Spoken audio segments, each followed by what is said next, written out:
right, now turning away from the health bill, we can keep up with that on tarpley.net and on this program in coming weeks, because this constitutional struggle will certainly go on. We have this shiver in the bond market, a frisson, in the wake of the health bill, which of course does increase the deficit for whatever that's worth. We have a sudden rise in the interest rates on the U.S. Treasury paper. There's been a couple of Treasury auctions, 3 of them this past week. We had a $44 billion auction of 2-year notes on Tuesday, a $42 billion auction of 5-year notes on Wednesday, and a $32 billion auction of 7-year notes on Thursday. And all of these interest rates are going up, meaning that the price at which people are willing to buy these is going down, right? The price and the interest rate move in opposite directions, as as the manuals tell us. So now the yield on the 10-year note is up to 3.9%, which is about the highest it's been since the autumn of 2008.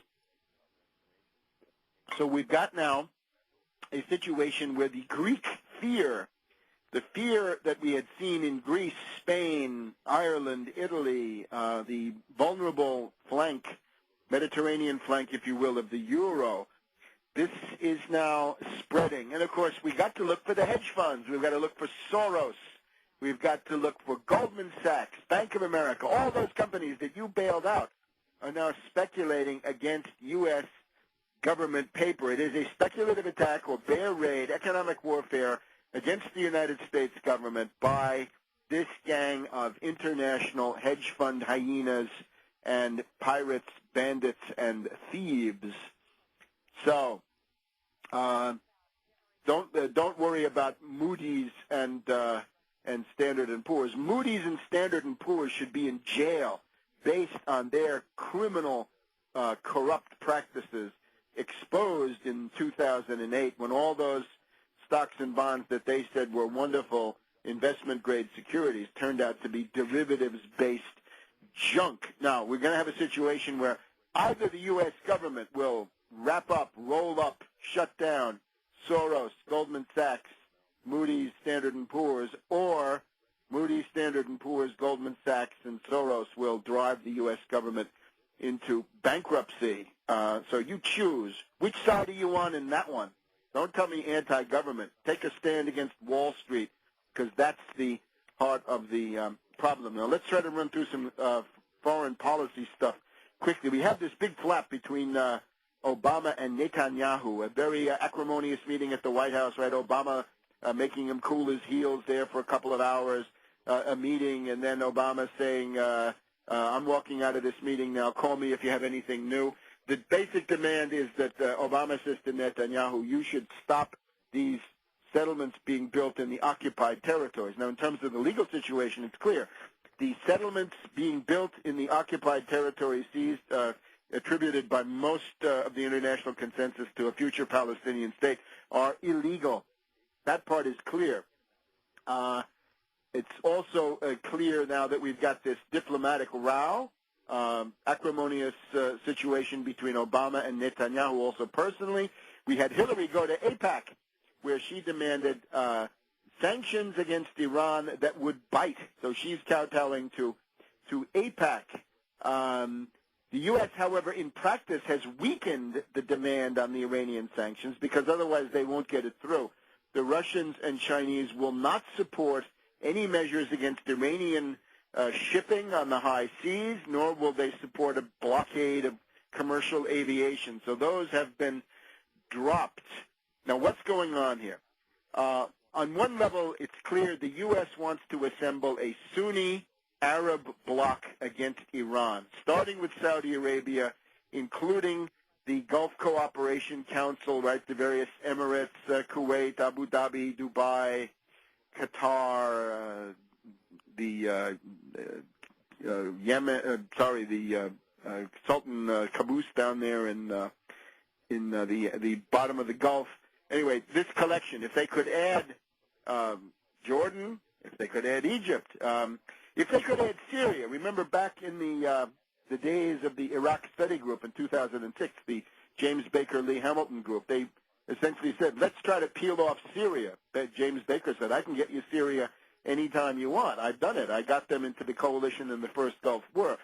So in order for this to happen, in particular regard to Syria, if you want to split Syria from Iran, up to now allied, you got to make concessions to Syria on the Golan Heights, and that means the Israelis have got to cough up those concessions. They've got to make concessions to Hamas. They've got to make concessions to the PLO. So it's not the idea that the U.S. is going for a peace process, but for a revamping of the war coalition, relying on Arabs and Sunnis in particular to take up the cause and the fight against the Iranians. Now, that's clear enough. Inside this, however, there's something even more sinister, which is the old breakaway ally scenario, which is the idea that in the middle of a big diplomatic brouhaha, a big row, a big flap, the Israelis finally take up the attack on Iran. They launch a surprise attack on Iran sometime this spring. Watch out for the dark of the moon every month. That's the time when this is likely to happen.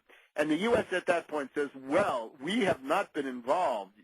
We have plausible deniability. We didn't do it. Don't blame us. But since the Middle East is now in warfare, we've got to come in on the side of Israel. So it's a way to provide some plausible political cover for the U.S. Administration. And I think that is now a real danger. The question of the attack on Iran is now back on the front burner. The Green Revolution, the Mousavi, Rafsanjani, CIA, people power coup inside Iran is obviously failing, and this now brings back the question of a direct attack on Iran. So the junking of the Obama-Brzezinski foreign policy innovations and going back to an attack on Iran, but of course now an attack on Iran with the main target being China. The idea being if Iran is attacked, they block Hormuz, they prevent the tankers from passing through the Gulf, and that cuts off 20 to 25% of all of Chinese oil. No oil for China from Iran, from the Gulf, from the Emirates, from Saudi Arabia, or anybody else. So that's the situation there. Between China and the United States, continuous deterioration. Google is now leaving the mainland. They think that they can maintain a server in Hong Kong. You can't do that because Hong Kong's an integral part of China, boys, and that will be shown to you. Remember, Google, essentially an arm of the United States government in a public cohabitation with the National Security Agency, an arm of the U.S. intelligence community from the very beginning, despite their hypocritical posturing about censorship and doing no evil. They do evil all the time. They are an engine of censorship against things that the U.S. government and Wall Street do not like. We've also got this interesting Chinese report on human rights in the United States. That's some interesting reading.